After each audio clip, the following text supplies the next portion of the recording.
الحمد لله نحمده ونستعينه ونستغفره ونعوذ بالله من شرور أنفسنا ومن سيئات أعمالنا من يهده الله فلا مضل له ومن يضلله فلا هادي له وأشهد أن لا إله إلا الله وحده لا شريك له وأشهد أن سيدنا ونبينا ومولانا محمد اللهم صل على محمد وعلى آل محمد كما صليت على إبراهيم وعلى آل إبراهيم وبارك على محمد وعلى آل محمد كما باركت على إبراهيم وعلى آل إبراهيم في العالمين إنك حميد مجيد صلى الله عليه وآله وأزواجه وذرياته وأصحابه وأهل بيته أجمعين وأوصيكم عباد الله وإياي أولا بتقوى الله فإن التقوى رأس الأمور أما بعد فقد قال الله تبارك وتعالى في كلامه القديم أعوذ بالله من الشيطان الرجيم بسم الله الرحمن الرحيم ومن يطع الله والرسول فأولئك مع الذين أنعم الله عليهم من النبيين والصديقين والشهداء والصالحين وحسن أولئك رفيقا صدق الله العظيم. அளவற்ற அருளாளர் நிகரே இல்லாத அன்பாளன் ஏகநாயன் அல்லாஹ் ஒருவனுக்கு புகழனைக்கும் அல்ஹம்துலில்லாஹ். அந்த அல்லாஹுவின் உயரிய பேரை கூறி இன்றைய குத்துபாயை இந்த நல் பிரச்சகத்தை ஆரம்ப செய்கிறேன். சலாத்தும் சலாமும் என் உயிரிலும் மேலான கண்மணி நாயகம் முஹம்மது முஸ்தபா ஸல்லல்லாஹு அலைஹி வஸல்லம் அவர்கள் மீதும் அன்னாரின் நடிச்சுவடுகளை அணுவளவும் பிசகாது தமது வாழ்விலே பின்பற்றி வெற்றிகளை கண்ட அருமை சஹாபாக்கள், தாபிஊன்கள், தபஉ தாபிஈன்கள், முஸ்லிமான முஃமினான ஆண்கள் பெண்கள் யாவர் மீதும் அல்லாஹ்வுடைய சாந்தியும் சமாதானமும் என்றென்றும் உண்டாவதாக. எந்த ஒரு நாள் இவ்வுலகம் அழிந்ததுக்கு பின்னால் மேலான ஜன்னத்துல் ஃபிர்தௌஸ் என்ற சுவர்க்கம் கிடைக்கட்டுமாம் என்று துஆ செய்கிறேன். அல்லாஹ் கபூல் செய்வானா. அல்லாஹ்வுடைய கடமையை நிறைவேற்ற வந்திருக்கின்ற அல்லாஹ்வின் நல்லடியார்களே, அல்லாஹ்வை எல்லா சந்தர்ப்பங்களிலும் பயந்து கொள்ளுமாறும், பள்ளிக்கு உள்ளே இருக்கின்ற போதும் வெளியில் இருக்கின்ற போதும், உள்ளூரிலே இருக்கின்ற போதும் வெளியூரில் இருக்கின்ற போதும், தனிமையில் இருக்கின்ற போதும், கூட்டாக இருக்கின்ற போதும், இரவிலும் பகலிலும், ரகசியமாகவும் பரகசியமாகவும், அறிமுகமானவர்களுக்கு மத்தியிலும் அறிமுகம் இல்லாதவர்களுக்கு மத்தியிலும், செழிப்பாக சந்தோஷமாக இருக்கின்ற நிலையிலும், கவலையான சோர்வான நிலையிலும் அல்லாஹ் எங்களை பார்த்து கொண்டிருக்கிறான் என்ற சிந்தனையோடு எங்களுடைய ஒவ்வொரு நாளையும் நகர்த்துமாறு முதலாவதாக எனக்கும் அப்பால் உங்களுக்கும் வசியத்து பண்ணிக் கொள்கிறேன். அன்பான அல்லாஹுவின் நல்லடியார்களே, பேரன்புமிக்க சகோதரிகளே, வாலிபர்களே, வயோதிபர்களே, அல்லாஹ் சுப்ஹானஹு வ தஆலா என்னையும் உங்களை இந்த உலகத்திலே முஸ்லிம்களாக அல்லாஹ் ஆக்கியிருக்கிறான். அது நாங்கள் எங்களுடைய கட்டித்தனத்தால் எங்களுடைய முயற்சியால் செய்து கொண்ட வேலை அல்ல. அல்லாஹ் எங்களை விரும்பி, அல்லாஹ் எங்கள் மீது அன்பு கொண்டு அல்லாஹ் எங்களை முஸ்லிம்களாக ஆக்கியிருக்கிறான். எங்களுடைய தாய் தகப்பன் முஸ்லிம், அதனால் நாங்கள் முஸ்லிம்கள் என்று நாங்கள் மார்பு தட்டி பேசிக் கொள்கிறோம். அன்பான அல்லாஹுவின் நல்லடியார்களே, உண்மையிலே முஸ்லிம்கள் மீன்கள் என்றால் உயர்வானவர்கள், கண்ணியமானவர்கள். அந்த கண்ணியத்தையும் மகத்துவத்தையும் அல்லாஹ் கொடுத்து வைத்திருக்கிறான். ஸல்லல்லாஹு அலைஹி வஸல்லம் அவர்களும் எங்களுக்கு நபிமொழிகளூடாக சொல்லி தந்திருக்கிறார்கள். அந்த கண்ணியத்துக்குரியவர்களாக, அந்த சிறப்புக்குரியவர்களாக நானும் நீங்களும் மாற வேண்டும் என்றால் அன்பானவர்களே, அதற்கு ஏற்றால் கூடிய வாழ்க்கையை நாம் அமைத்துக் கொள்ள வேண்டும். அதுல மிக மிக முக்கியமான ஒரு அம்சம் என்னென்றால், ஒரு முஸ்லிமுடைய வாழ்வு என்பது அது ஆச்சரியமானது. ஒரு முஸ்லிமுடைய வாழ்வு என்பது அது முன்மாதிரியானது. இஸ்லாத்தை பொறுத்த வகையிலே ஒரு துறையில் தான் இஸ்லாம் வழிகாட்டி இருக்கிறது என்று சொல்லக்கூடிய அளவுக்கு அல்ல. இஸ்லாம் எல்லா துறையிலும் வழிகாட்டி இருக்கிறது.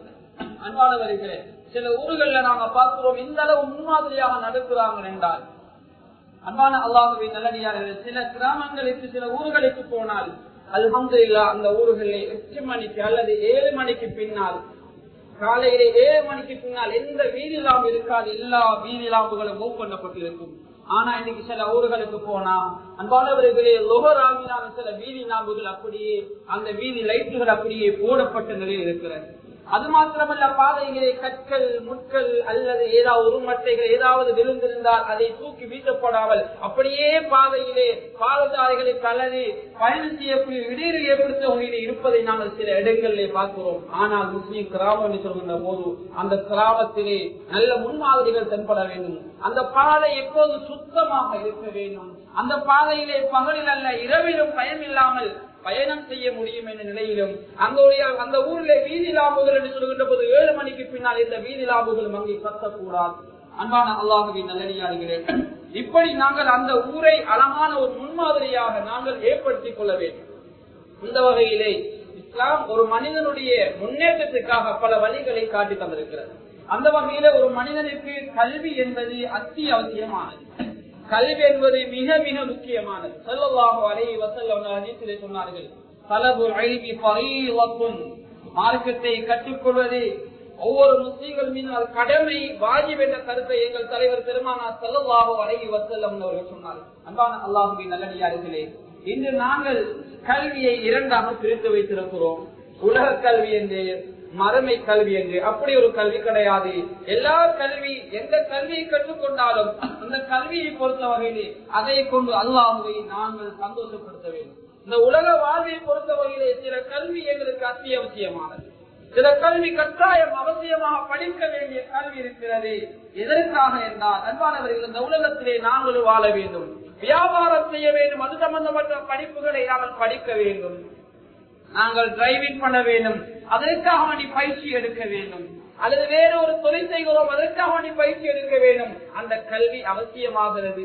அன்பான அல்லாஹ்வின் நல்லடியார்களே, எமக்கு முன்னால் வாழ்ந்த முன்னோர்கள், அறிஞர்களாக இருக்கின்ற முன்னோர்கள், இந்த உலக விடயங்கள் என்று சொல்லக்கூடிய, உலக கல்வி என்று சொல்லக்கூடிய நிறைய விடயங்களை கண்டுபிடித்தவர்கள் எங்களுடைய முன்னோர்கள். அதை நாங்கள் யாரும் மறந்துவிடக் கூடாது. கண்ணியமான அல்லாஹ்வின் நல்லடியார்களே, எங்களுக்கு தெரிந்த ஒரு புறப்பலியமான பேர் தான் அல்லாமா இப்னு சீரீன் ரஹ்மத்துல்லாஹி அலைஹி அவர்கள். எந்த அளவுக்கு ஒரு மிகப்பெரிய ஒரு அறிஞர் என்றால் அவர் ஒரு அறிஞர் மாத்திரமல்ல, அவர் சிறந்த ஒரு வைத்தியர். அவருக்கு எப்படி என்றால் அன்றைய காலத்திலே பேசுகிற அபுத்திப், வைத்திய துறையின் தந்தை என்று அழைப்பார்கள். யாரும் அல்ல, எமது சமூகத்தை சேர்ந்த ஒரு முஸ்லிம் அன்பானவர்களே. அபுத்திப் என்று சொல்லக்கூடிய வைத்திய துறையின் தந்தையாக இருக்கின்ற அல்லமா இப்னு சீரீன் ரஹ்மத்துல்லாஹி அலைஹி அவர்கள் தான் வைத்திய துறையிலே மிகப்பெரிய ஒரு சாதனை ஆற்றியவர்கள். இன்று கூட கண்ணியமானவர்களே, அவருடைய பேர் அந்நிய மக்கள் கூட உச்சரிக்கக்கூடிய அளவுக்கு அவருடைய அந்த வைத்திய துறை சார்ந்த நூல்கள் பிரபலியமானவை. அந்த அறிஞர் அபுத்திப் என்று சொல்லக்கூடிய, அதே போன்று அந்த வைத்திய துறையின் தந்தையின் அழைக்கப்படக்கூடிய அல்லமா இப்னு சீரீன் ரஹ்மத்துல்லாஹி அலைஹி அவர்கள் அல் கானூன் என்ற ஒரு நூலை எழுதினார். சாதாரணமான ஒரு நூல் அல்ல, பைபிள் ஆஃப் மெடிசன், அதாவது வைத்திய துறையிலே கல்வி கற்கக்கூடிய அல்லது நோட்டஸ்மாருக்கு தேவையான அவங்களுடைய அந்த படிப்புகளுக்கு மேல் மிச்சமாக தேவைப்படக்கூடிய விடயங்கள் உள்ளடக்கிய மிக முக்கியமான ஒரு நூலாக அது காணப்படுகிறது. அது மாத்திரமல்ல, வைத்திய துறையிலே எப்படி எங்களுடைய சமூகம் தடம் பதித்தார்களோ, எப்படி எங்களுடைய சமூகம் இன்று அடையாளப்படுத்தப்படுகின்றார்களோ, யூனானி மருத்துவத்தை இந்த நாட்டிலே உருவாக்கியவர்கள் எங்களுடைய முஸ்லிம்கள். அது மாத்திரமல்ல, இப்னு ஹல்தூன் ரஹ்மத்துல்லாஹி அலைஹி அவர்கள் எந்த அளவு பெரிய அறிஞர் என்றால், அவருடைய ஒரு தாரிக் கிதாப் இருக்கிறது, தாரிக் இப்னு ஹல்தூன் என்று சொல்லக்கூடிய கிரந்தம். கண்ணியமானவர்களே, அவருடைய அந்த தாரிக் சுமாராக 15 பாகங்களை கொண்ட நூல்களாக இருக்கின்றன. அது சுமாராக அந்த 15 பாகங்களை கொண்ட நூல்களை 2015, 2016 ஆண்டுகளிலே அது மொழிபெயர்க்கப்படுகிறது. அது மொழிபெயர்க்கப்பட்டு மாற்று மத சகோதரர்களுக்கு ஆங்கில மொழியிலே கொடுக்கப்படுகிறது. அந்த சமூகம் அந்த நூலை படிக்கின்ற போது எங்களுடைய இந்த முஸ்லிம் சமூகத்தை பார்த்து சொன்ன செய்தி என்ன தெரியுமா? இவ்வளவு காலமும் இவ்வளவு பெரிய பொக்கிஷங்கள் இவ்வளவு பெரிய நல்ல விடயங்களை உள்ளடக்கிய இந்த நூல்களை எல்லாம் இவ்வளவு காலம் எங்களுக்கு தராமல் மறைத்து வைத்திருந்தது, உங்களுக்கு நாங்கள் என்ன அநியாயம் செய்திருக்கிறோம் என்று அந்த சமூகம் எங்களிடத்திலே எங்களை முஸ்லிம் சமுதாயத்திலே கேட்ட கேள்வியாக இருக்கிறது. எனவே அன்பான அல்லாஹுவின் நல்லடியார்களே, அது மாத்திரமல்ல, இன்னும் சில அறிஞர்களை நாங்கள் பார்க்கின்ற போது இரசாயன கலை, இந்த கலையை கற்றுத்தந்தவர்கள் எங்களுடைய முஸ்லீம் அறிஞர்கள், முன்னால் வாழ்ந்தவர்கள். அதாவது ஜாபிர் இப்னு ஹையான் சொல்லக்கூடிய ரஹ்மத்துல்லாஹி அலைஹி என்ற அறிஞர் தான் இரசாயன கலையை கண்டுபிடித்தவர். அது மாத்திரமல்ல, அபுல் காசிம் அஸ்-ஸஹ்ராவி என்று சொல்லக்கூடிய அறிஞர் அறுவை சிகிச்சை, அதாவது யாருக்காவது காயங்கள் ஏற்பட்டால் உடம்பிலே அல்லது மிகப்பெரிய ஒரு காயம் ஏற்பட்டிருக்கிறது, அதை அறுவை சிகிச்சை செய்ய வேண்டும் என்றால் இந்த அறுவை சிகிச்சையை கண்டுபிடித்தவர் தான் அபுல் காசிம் அஸ்-ஸஹ்ராவி என்று சொல்லக்கூடிய அறிஞராக இருக்கிறார். அதே போன்று ஜியோகிராபி, புவியியல், இதை கண்டுபிடித்தவர் யாரு தெரியுமா? நாங்கள் உலக அறிவு என்று நாங்கள் பேசிக் கொள்கின்றோமே. அன்பானவர்கள், இந்த உலக அறிவுக்கு சொந்தக்காரர்களுடைய முஸ்லிம் சமூகம் நிறைய பேர் இருக்கிறார் என்பதை நாங்கள் மறந்துவிடக் கூடாது. அல்லாமா இத்ரீஸ் ரஹ்மத்துல்லாஹி அலைஹி அவர்கள் தான் இந்த ஜியோகிராபி, அதாவது புவியியலை கண்டுபிடித்தவர். இன்றைக்கு புவியியலை எவ்வளவு பெரிய ஆராய்ச்சிகள், எவ்வளவு பெரிய விடயங்கள் அங்கே கண்டுபிடிக்கப்பட்டு சமூகத்துக்காக கொடுக்கப்படுகிறது. எனவே அன்பான அல்லாஹுவின் நல்லடியார்களே, இன்றைய சமூகத்துக்கு அறிவு என்பது இன்றியமையாத ஒன்றாக இருக்கிறது. அறிவு இல்லை என்றால் அந்த உலகத்திலே நாங்கள் பயணிக்க முடியாது. எந்த அளவென்றால் ஒரு மனிதனுக்கு தேவையான அறிவை கற்றுக்கொள்ள வேண்டும்.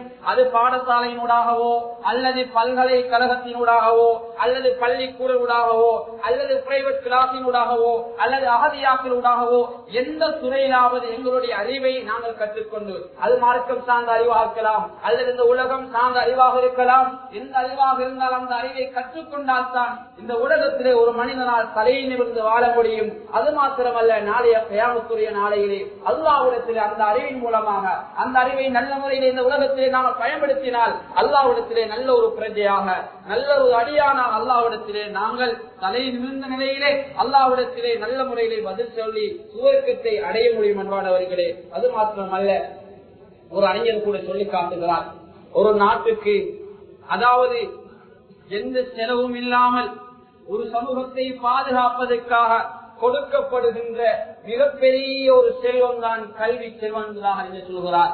அதாவது இந்த உலகத்திலே நிறைய அடைவுகளை, நிறைய வெற்றிகளை யுக்திகளால், புத்திகளால் அடைய முடியும், யுத்தங்களால் அல்ல. யுத்தங்களால் வென்ற அந்த ஜனத்தொகையை விட யுக்திகளால், புத்திகளால், நல்ல சிந்தனைகளால் அடைந்த அடைவுகள் ஏராளம் என்பதாக ஒரு அறிஞர் சொல்லி காட்டுகிறார். அதனால்தான் இன்னும் ஒரு அறிஞர், அதாவது மகாத்மா காந்தி கூட அவருடைய அந்த மிக முக்கியமான அந்த பொக்கிஷங்களை ஒன்றாக சொல்லுகிறார், பெற்ற பிள்ளை எங்களை கைவிட்டு விட்டாலும் கற்ற கல்வி ஒத்தரை ஒரு காலம் கைவிடாது. நாங்கள் படித்திருந்தால், நாங்கள் நல்லொழுக்கத்தை கற்றிருந்தால், நாங்கள் நல்லவர்களாக இருந்தால், கண்ணியமானவர்களை எங்களை ஒரு பாதம் அந்த கல்வி கைவிட்டு விடாது. இன்று சிலர் சொல்லுவார்கள், என்னுடைய தகப்பன் என்னை பார்ப்பதில்லை, சிலர் சொல்லுவார்கள் என்னுடைய பிள்ளை என்னை பார்ப்பதில்லை. ஆனால் அவர்கள் கற்ற கல்வி இருக்கிறதே, பிள்ளை பார்க்காவிட்டாலும், என்னுடைய தகப்பன் பார்க்காவில்லாட்டும், என்னுடைய உறவுகள் பார்க்காம நான் ஒரு நல்ல நிலையிலே இருப்பேன், எனக்கு நல்ல நிலையில் வாழ முடியும் என்ற நிலையிலே இருக்கக்கூடிய அந்த அறிவை கற்றிருப்பது மிக மிக அவசியமாக இருக்கிறது. அது மாத்திரமல்ல, இன்னும் ஒரு அறிஞர் பிரேடோ என்று சொல்லக்கூடிய அறிஞர் சொல்கிறார், படிக்காமல் இருப்பதை விட பிறக்காமல் இருப்பது மேல் என்று சொல்கிறார். அன்பானவர்களே, நாங்கள் படிக்கத்தான் வேண்டும். ஒரு மனிதன் உலகத்திலே பிறந்து விட்டால் அவனுக்கு படிப்பு அவசியம், படிப்பில்லை என்றால் அவனுக்கு பிறப்பே அவசியம் இல்லை என்பதாக சில மாற்று மத அறிஞர்கள் படிப்பின் முக்கியத்துவத்தை அங்கே வலியுறுத்தியிருக்கிறார்கள். எனவே கல்வி என்பது மிக முக்கியமான ஒன்றாக இருக்கிறது. முன்னைய காலங்களில் நாங்கள் பார்த்தோம், கல்விக்கு நிறைய முக்கியத்துவம் கொடுக்கப்பட்டது. மறைவுக்கு பின்னால் வீட்டுகளிலே போனால் வீடுகளிலே படிக்கின்ற வீடுகள், குர்ஆனுடைய சத்தங்கள் கேட்கின்ற வீடுகளாக ஒரு அமைதியான ஒரு சூழலை நாங்கள் பார்த்தோம். ஆனால் இன்று என்ன நடந்திருக்கிறால், அந்த வீடுகளிலே அதாவது 24 மணித்தியானம், சில காலங்களிலே பகல் நேரங்களிலே, சில காலங்களிலே தூக்கம் போய்விடும். ஆனா அந்த சட்டையினுடைய அந்த வெளிச்சங்கள் மூறாமல் அப்படியே விடியும் வரைக்கும் பற்றிக் கொடுக்கின்ற சில வீடுகளும் எமது பகுதிகளிலே கண்ணுக்கு விளங்குகின்ற அளவுக்கு சில பகுதிகளில் தென்படுகிறது. அன்பான அல்லாஹ்வின் நல்லடியார்களே, அந்த சூழல் மாற வேண்டும்.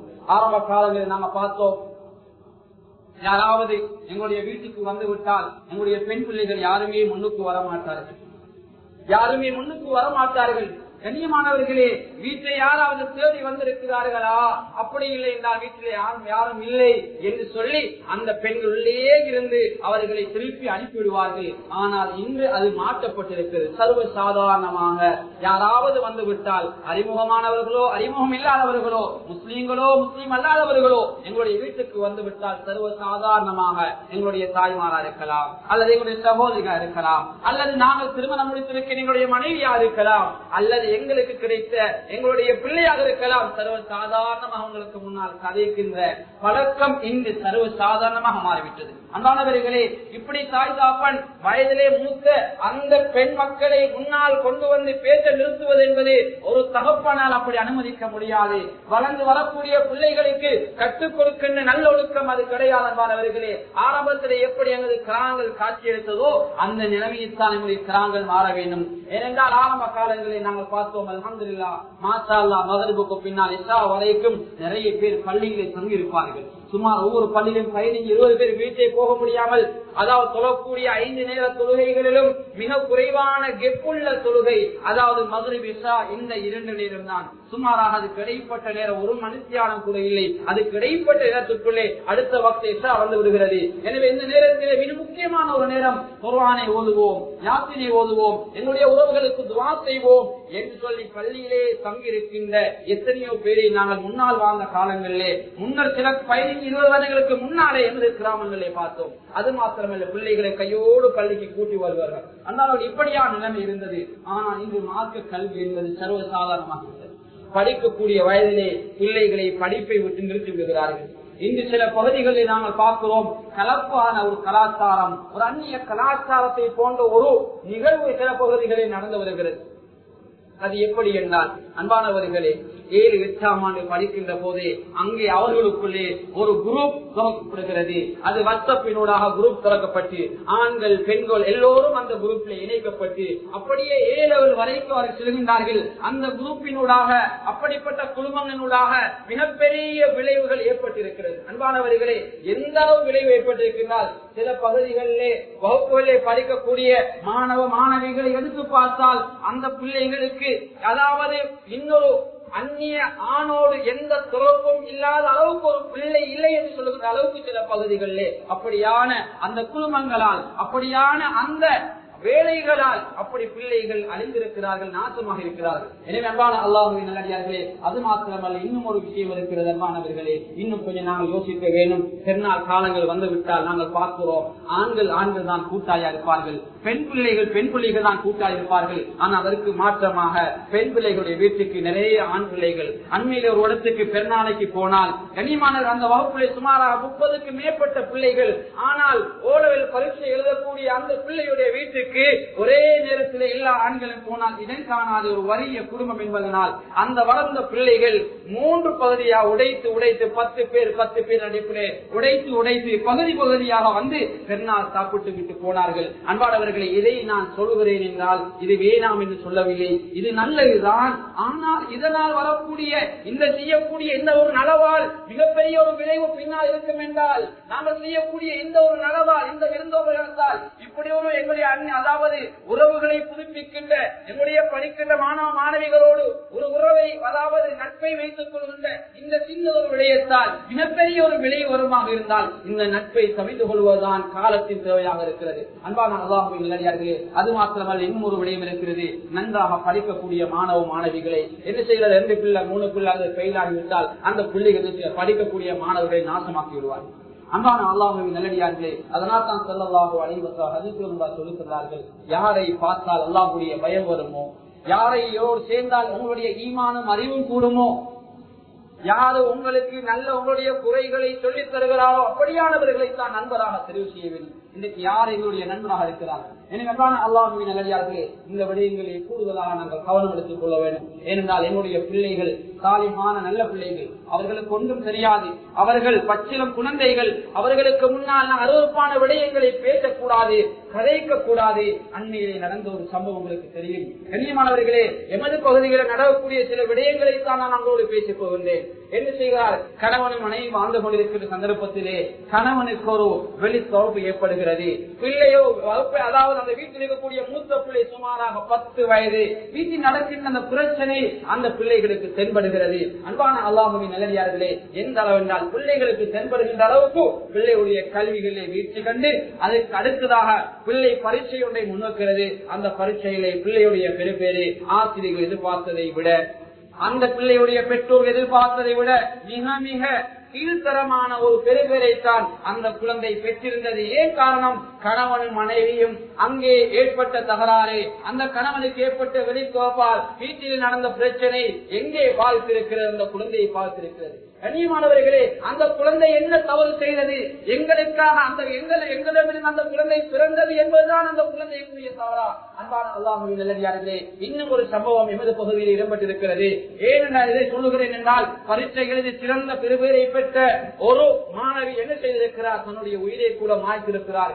ஏன் காரணம் தெரியுமா? கண்ணியமானவர்களே, தன்னுடைய தகப்பன் ஒரு வெளி துறப்பை இருக்கிறார். தன்னுடைய தகப்பன் இப்படியான துறப்பை என்னால் தாங்கிக் கொள்ள முடியாது. நான் ஒழுக்கமான ஒரு மாணவி, ஒழுக்கமானவர்களை கல்வியை கற்றுக் கொண்டிருக்கிறேன், எனவே இதை என்னால் தாங்க முடியாது என்று அந்த பிள்ளை தன்னுடைய உயிரியை மாய்த்துக் கொள்கின்ற அளவுக்கு சில பெற்றோர்கள் நடந்திருக்கிறார்கள். அந்த பிள்ளை கொலை செய்தது பாவம், அதுக்குரிய தண்டனை வேறு பகுதி.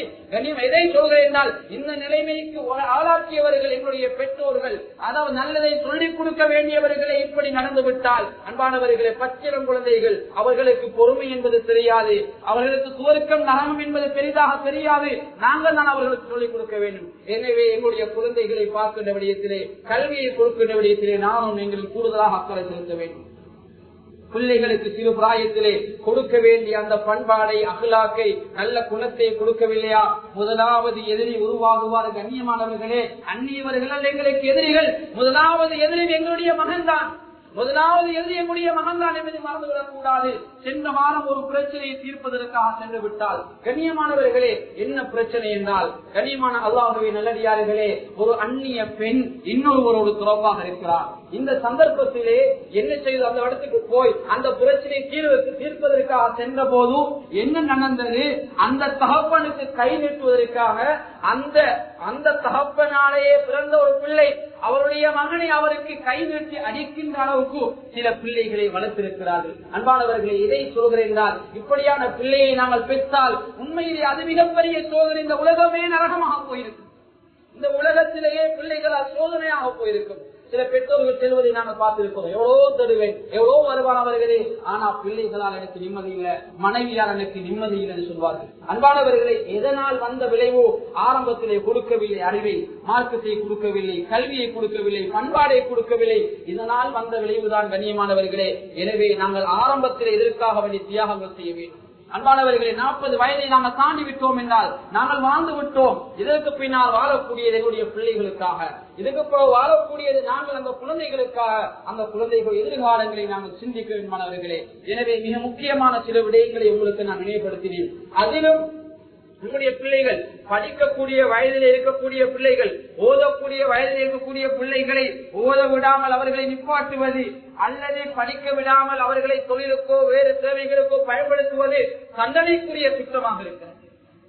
எந்த அளவென்றால் அந்த விடயத்திலே அரசாங்கம் மாத்திரமல்ல, பாதுகாப்புத்துறை மாத்திரமல்ல, இலங்கையுடைய கல்வித்துறை கூட, கல்வி அமைச்சு கூட அந்த விடயத்திலே கூடுதல் கவனம் செலுத்துகிறது. எனவே பெற்றோர்களே, உங்களுடைய பிள்ளைகளை பாதுகாக்கின்ற விடயத்திலே நீங்கள் கூடுதலாக கவனம் செலுத்துங்கள். முந்தைய ஒரு காலம் இருந்தது, எங்களுடைய குழந்தைகள் வீட்டுக்குள் இருப்பார்கள், மாஷா அல்லாஹ் பரவாயில்லை, எல்லா பகுதிக்கும் போய் வரலாம், பாதுகாப்பான ஒரு பகுதி, பாதுகாப்பான ஒரு ஊரு, பிள்ளைகளுக்கு பாதுகாப்பு, பெண்களுக்கு பாதுகாப்பு, எங்களுடைய அதாவது முதியவர்களுக்கு பாதுகாப்பு, தொழிலாளிகள், முதலாளிகள், பணக்காரர்கள், செல்வந்தர்கள் யாரு சென்றாலும் பாதுகாப்பான ஒரு ஊராக எமது கிராமங்கள் இருந்தது. ஆனால் அந்த பாதுகாப்பு இன்னும் அண்மை காலமாக சென்றுவிட்ட இரவு நேரங்களில் செல்ல முடியாது. திருட்டு இரவு நேரங்களில் ஒரு பைக்கை வெளியிலே வைத்து விட்டு தூங்க முடியாது. அன்பானவர்களே, அவசரமாக பள்ளிக்கு வந்தால் பைக்கையிலே அந்த தொகுப்பை வைத்து விட்டு சொல்ல முடியாது. அவ்வளவு பயங்கரமான ஒரு நிலையை நானும் நீங்களும் வாழ்ந்து கொண்டிருக்கிறோம். எனவே இது எதனால் ஏற்படுகிறது? இந்த திருடர்கள், இந்த கல்லர்கள், இப்படியான அநியாயத்தை செய்யக்கூடியவர்கள் யார்? வெளியூரில் இருந்து வந்தவர்களா? மார்க்கம் தெரியாதவர்களா? இல்லை, எமது சமூகத்திலிருந்து உருவாகக்கூடியவர்கள். ஏன் அப்படி அவர்கள் உருவாகிறார்கள்? அதற்கு பின்னணி என்ன என்று கேட்டால், அன்பானவர்களே, பெற்றோர்கள் தான். பெற்றோர்கள் படிக்கக்கூடிய வயதிலே பிள்ளையை படிக்க வைக்கவில்லை. ஓதக்கூடிய வயதிலே பிள்ளைக்கு ஓதலையும் மார்க்கத்தையும் ஒழுக்கத்தையும் கொடுக்கவில்லை. நிச்சயமாக அந்த பிள்ளை இப்படித்தான் செய்வார்கள். சென்ற வாரம் பத்திரிகைகள் எல்லோரும் படித்திருப்பீர்கள். கணவன், மனைவி, பிள்ளை எல்லோரும் சேர்ந்து ஒரு திருட்டு வேலையிலே ஈடுபட்டார்கள். களவும் கையுமாக அவர்கள் பிடிபட்டார்கள். பத்திரிகையிலே ஒரு பிரதான செய்தியாக அந்த செய்தி இடம் வைத்தது. ஏன் கண்ணியமானவர்களே, பெற்றோர்கள் பிள்ளைகளை அப்படியான ஒரு நிலைமைக்கு ஆக்கிவிட்டார்கள். ஆனால் இன்று இது இல்லாத நிலையில் இல்லை. சில கணவன்மாறு செய்கின்ற தவறுகளை மனைவி காணாமல் இல்லை. கணவன் மனைவி செய்யக்கூடிய தவறை பிள்ளைகள் காணாமல் இல்லை. காலப்போக்கில் எல்லோரும் சேர்ந்து அங்கே தவறுக்கு பழக்கப்படுகிறார்கள். எனவே இந்த விடயத்திலே கூடுதலாக கவனம் எடுத்துக் கொள்ளுங்கள். எங்களுடைய குழந்தைகள் ஒரு மரியாதையாக இரக்கமான முறையில் நடந்து கொள்ளுங்கள். அதைத்தான் அல்லாஹ்வின் தூதர் ஸல்லல்லாஹு அலைஹி வஸல்லம் சொல்லி தந்தார்கள் எங்களுக்கு நிறைய புத்திமதிகளை. அதனால் தான் புகழப்படும் குழந்தை, நாங்களே ஒரு பிள்ளை ஒரு நலவு ஒன்று செய்து விட்டால் எங்களுடைய பிள்ளையை நாங்கள் புகழ கொண்டோம்னால், புகழப்படுகின்ற குழந்தை பிறரை மதிக்க கற்றுக்கொள்கிறது. எங்கட பிள்ளைய புகழ்ந்தால், எங்கட பிள்ளைய நாங்க வாழ்த்தினால் நிச்சயமாக அந்த பிள்ளை பிறரை வாழ்த்தும். நிச்சயமாக அந்த பிள்ளை பிறர புகழும், பிறர மரியாதையோட வாழும். ஆனா எங்கட பிள்ளை ஏசி தூக்கி அடித்து நாங்க வளர்த்தா எங்கட பிள்ளைக்கு அந்த பண்பாடுதான் வரும். மற்றவங்களை ஏசுறது, மற்றவங்களோட குறைய கலைக்கிறது, அதுலதான் அந்த பிள்ளைக்கு இன்பமாக இருக்கும். அதே போன்று கண்ணியமானவர்களே, ஊக்குவிக்கப்படும் குழந்தை, அதாவது மனதைரியம் அடைகிறது. ஊக்குவிக்கப்படும் குழந்தை இருக்கிறது, அது பெரியதொரு அடைவை அடைகிறது. சாதாரணமாக பிள்ளை 70 மார்க்ஸ் தான் பரீட்சையில் எடுத்திருக்கிறது என்றால், 70 புள்ளிகள் தான் எடுத்திருக்கிறது என்றால், நீங்கள் பிள்ளைகளை வாழ்த்துகின்றீர்கள். 100 புள்ளி எடுத்த மாதிரி பிள்ளையை வாழ்த்துகின்ற நிச்சயமாக அந்த பிள்ளை அடுத்த பரீட்சைகளை அதைவிட கூடுதலாக மார்க்ஸ் இருக்கும். ஆனால் அந்த பிள்ளை சாதாரணமாக 70-50 மார்க்ஸ் இருக்கின்ற போது என்ன உன்னுடைய படிப்பு எப்போ இப்படித்தான் என்று சொல்கின்ற போது அந்த பிள்ளை கீழே போகிறது. எனவே ஊக்குவிக்கப்படக்கூடிய குழந்தைகள் பரீட்சையிலே சிறந்த பெருப்பெறை அடைகிறது. அதே போல நேர்மையோடு வளர்க்கப்படுகின்ற குழந்தைகள், நீதி நேர்மையோடு வளர்க்கப்படுகின்ற குழந்தைகள் நீதியை கற்றுக் கொள்கின்றது. அந்த பிள்ளை பள்ளிக்கு வந்தால் நீதியைத்தான் பேசும், பாதையிலே சென்றாலும் நீதியைத்தான் பேசும். எங்கேயாவது ஒரு இடத்துல போய் விபத்திலே சிக்கிவிட்டாலும் அங்கேயும் அந்த பிள்ளை நீதியாகத்தான் நடக்கும். அதே போன்று கண்ணியமானவர்களே, அவமானப்படுத்தப்படும் குழந்தை மக்களுக்கு மத்தியிலே குற்றவாளியாக, மக்களுக்கு மத்தியிலே ஏற்றப்படும், மக்களுக்கு மத்தியிலே அவமானப்படுத்தப்படும் குழந்தைகள் எதிர்காலத்திலே மிகப்பெரிய குற்றவாளிகளாக, மிகப்பெரிய திருடர்களாக, மிகப்பெரிய ஊரின் எதிரிகளாக மாறுவார்கள் என்பதிலே சந்தேகம் இல்லை. ஏனென்றால் பெற்றோர்களால் ஏற்றப்படக்கூடிய குழந்தைகள் இருக்கிறார்களே, அவர்கள் ஏற்றி வாங்கி வாங்கி, ஏற்றி என்பது சர்வ சாதாரணமாக அவர்களுக்கு ஆகிவிடும். அதனால் அவர்கள் ஏற்றி வாங்குவது, அடி வாங்குவது, அவர்களை கேவலப்படுத்துவது, அவர்களுக்கு என்னென்ன அநியாயம் நடந்தாலும் ஒரு பெரிதாக அவர்கள் கணக்கெடுக்க மாட்டார். எனவே அன்பானவர்களே, நம்முடைய பிள்ளைகள் விடயத்திலே நாங்கள் மிக முக்கியமாக இந்த கவனங்களை நாங்கள் எடுத்துக் கொள்ள வேண்டும். அதே போல ஒவ்வொரு நாளும் எங்களுடைய குழந்தைகளுக்கு, அதாவது குறைந்தது இந்த பிள்ளைகள் இருந்தால் ஓலவில் பல்வேறு பரீட்சையாக இருக்கலாம், அல்லது ஏலவில் உயர்தர பரீட்சை எழுதக்கூடிய பிள்ளைகளாக இருந்தாலும் அதே மனத்தியானமாத குழந்தைகளுக்கு நேரத்தை கொடுங்கள். யாரோடு பழகினா, எங்க போனா, எங்க வந்தா, இன்றைக்கு என்னென்ன படிச்சு தந்தாங்க, சரி இப்படி உங்களோட நந்தாரே, அவங்களோட வகுப்பு பிள்ளைகள் எப்படி என்ன விஷயங்களை கொஞ்சம் கேட்கிறது எங்களுக்கு கடமையாக கண்ணியமானவர்கள் எங்களுடைய பொறுப்பாக இருக்குது. ஏன்னா அந்த உலகத்தில் நாங்கள் வாழுகின்ற போது அல்லாஹ் ரசூலுக்காக வாழ்ந்து கொள்ள வேண்டும். நாளை மறுமை நாளை நானும் நீங்கள் நஷ்டவாளியாக மாறிவிடக் கூடாது. ஏன்னா அல்லாஹ் ரசூலுக்காக வாழுகின்ற போது நிச்சயமாக மறுமையிலே நாங்கள் வெற்றி அடைவோம். அல்லாஹ் தஆலா கூட பரிசுத்த அல் குர்ஆனில் சொல்கிறார். அதற்கு தௌபான் ரலியல்லாஹு தஆலா அன்ஹு அவர்கள் ஒருமுறை கவலையான முகத்தோடு ஸல்லல்லாஹு அலைஹி வஸல்லம் சபைக்கு வருகிறார்கள். பெருமானார் ஸல்லல்லாஹு அலைஹி வஸல்லம் அவர்களை பார்த்து தௌபான் ரலியல்லாஹு தஆலா அன்ஹு கேட்கிறார்கள், நாயகமே, நாயகமே, நீங்கள் எல்லோரும் மறு உலகத்திலே, இந்த உலகத்தை விட்டு பிரிந்தால் மறு உலகத்திலே நபிமார்களோடு நல்லவர்களோடு நீங்கள் இருந்து விடுவீர்கள். நாங்கள் இந்த உலகத்திலே உங்களோடு கதைப்போம், பேசுவோம், மௌத்துக்கு பின்னால் நாங்கள் உங்களோடு இருப்போமா என்ற ஒரு கவலை, இதனால் தான் சோர்ந்த முகத்தோடு நான் இருக்கிறேன் என்று சௌபான் ரலியல்லாஹு தஆலா அன்ஹு ஸல்லல்லாஹு அலைஹி வஸல்லம் கவலையை சொல்கிறார். ஸல்லல்லாஹு அலைஹி வஸல்லம் பதில் கொடுக்க முன்னால் அல்லாஹ் ஒரு குர்ஆன் ஆயத்தை இறக்கியிருக்கிறார். தௌபா ரலியல்லாஹு தஆலா அன்ஹு அவரோடு அல்லாஹ் பேசுகின்றான், ومن يطع الله والرسول فاولئك مع الذين انعم الله عليهم من النبيين والصديقين والشهداء والصالحين وحسن اولئك رفيقا. யார் அல்லாஹ் ரசூலுக்கு கட்டுப்பட்டு இந்த உலகத்துல வாழ்றாங்களோ, எங்களுடைய வாழ்க்கை அல்லாஹ் ரசூலுக்காக, கல்வி கற்கிறோம் அல்லாஹ் ரசூலுக்காக. கண்ணியமானவர்களே, நாங்கள் வாலிபராக இருக்கிறோம் அல்லாஹ் ரசூலுக்காக, திருமணம் முடித்து வாழ்கிறோம், பிள்ளை பெறுகிறோம் அல்லாஹ் ரசூலுக்காக என்ற நிலைப்பாட்டில் யாரெல்லாம் வாழ்கிறார்கள் அல்லாஹ் சொல்கிறான், நாளைய கியாமத்துடைய நாளையிலே அவர்களை அல்லாஹ் அருள் செய்த நபிமார்கள் எழுப்பாட்டுவான், உண்மையாளர்கள் அல்பாட்டுவான், வாழ்த்தூக்கி யுத்தம் செய்த சுகதாக்களோடு அல்பாட்டுவான், சாலிஹான நல்ல மக்களோடு பாட்டுவான். இந்த பதிலை யாருக்கு தெரியுமா அல்லாஹ் சொன்னான்? தௌபா ரலியல்லாஹு தஆலா அன்ஹு அவர்கள் சொல்கிறார், கண்ணியமானவர்களே, நானும் நீங்களும் அல்லாஹ் ரசூலுக்காக வாழ்ந்தால் நாளைய கியாமத்துடைய நாளையிலே நிச்சயமாக நபிமார்களோடு இருப்போம், நிச்சயமாக நல்ல மக்களோடு நாளைய கியாமத்துடைய நாளில் இருப்போம். அந்த குர்ஆன் ஆயத்தை அல்லாஹ் இறுதியாக எப்படி தெரியுமா முடிக்கிறான்? வஹசுன உலாயிக ரஃபீகா. இதை விட வேற என்ன அழகான நட்பு தேவை? வாளுகளை அல்லாஹ் ரசூலுக்காக என்ற விஷயத்தை அல்லாஹ் பரிசுத்த அல் குர்ஆனில் சொல்லி காட்டுகிறார். எனவே அல்லாஹ்வின் நல்லடியார்களே, உங்களுடைய கால நேரத்தை பெருமதியாக ஆக்கிக் கொள்ளுங்க. அதில் குறிப்பாக அன்பான வாலிபர்களே, எங்களுக்கு ஒரு பெரிய ஒரு பொறுப்பு இருக்குது. ஊர்ல ஒரு தவறு நடந்தா அதை விட்டு கொடுக்க முடியாது.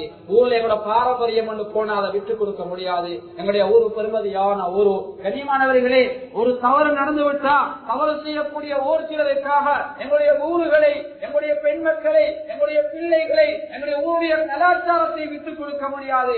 வாலிபர்களே, வயோதிபர்களே, நிர்வாகிகளே, பொறுப்புதாரிகளே, நிச்சயமா நாங்கள் எல்லோரும் அந்த இடத்திலே ஒன்று திரண்டு அந்த பாவத்திற்காக, அந்த அநியாயத்தை இல்லமாக்குவதாக குரல் கொடுக்க வேண்டும். ஆரம்ப காலத்தில் ஏதாவது பிரச்சனை நடந்தா அந்த பிரச்சனை அடியால் நிப்பாட்டுவார்கள். அப்படி ஒரு காலம் இப்போது இல்லாவிட்டாலும் நிச்சயமாக எங்களுக்கு மக்களுடைய பலத்தினூடாக தவறு செய்கின்றவர்களுக்கு இந்த ஊரை விட்டுக் கொடுக்க முடியாது. தவறு செய்கின்றவர்களுக்கு படிக்கடனாக எங்களுடைய பிள்ளைகளை எதிர்காலத்தை நாசமாக்கிவிடக் கூடாது. எனவே வாலிபர்களை ஒன்று திரளுங்கள். நிச்சயமாக நிர்வாகிகளுக்கு உதவியாக இருங்கள். ஊரில் இருக்கக்கூடியவர்களை உங்களால் ஏத பங்களிப்பை செய்து பாவமான காரியங்களை மெல்ல மெல்ல அகற்றுங்கள். நிச்சயமாக பாவங்களை அகற்றுகின்ற போது நன்மைகள் விதைக்கப்படும். நல்லதொரு ஊராக இந்த ஊரை நிச்சயமாக எதிர்காலத்திலே ஒரு சமுதாயத்தில் கொடுத்து விட்டு போகலாம். கல்வி இல்லாத ஒரு சமுதாயம் இந்த ஊரிலே வளருமாக இருந்தால் அது கைசேதமான சமுதாயமாக இருக்கும். எனவே அல்லாஹ் பாதுகாக்க வேண்டும். அதனால் வாலிபர்களை உங்களுக்கு ஒரு பெரிய பொறுப்பு இருக்கிறது. ஸல்லல்லாஹு அலைஹி வஸல்லம் அவர்கள் ஒரு ஹதீஸிலே சொன்னாலே கியாமத்துடைய நாளை 7 சாராக்கள் நிழல் கொடுக்கிறான். அதுல ஒரு சாரார் வாலிபர்கள். இந்த வாலிபருக்கு நாளைய கியாமத்துடைய நாள் அல்லாஹ்வுடைய நிழல் கிடைக்கும். அதற்காக இந்த உலக வாழ்க்கையை பயன்படுத்திக் கொள்ளுங்கள். கண்ணியமானவர்களே, நாளைய கியாமத்துடைய நாளையிலே அல்லாஹ் எங்க எல்லாரையும் இந்த இடத்திலே நாங்கள் வயோதிபர் இருக்கிறோம், சிறாக இருக்கிறோம், எல்லோரையும் அல்லாஹ் வாலிபர்கள் ஆக்கிட்டா சோருக்கு நடத்துவான். வாலிப அளவு பெருமதியான வயது. எனவே இந்த வாலிப வயது அல்லாஹ்வுக்கு பொருத்தமான ஒன்றை கழித்துக் கொள்ளுங்க. துடிப்பான வயது, முதுகெலும்புள்ள வயதில் சொல்வார்கள். சோருக்கத்துக்கு தங்களை தயார் பண்ணக்கூடிய வயதில் சொல்வார்கள்.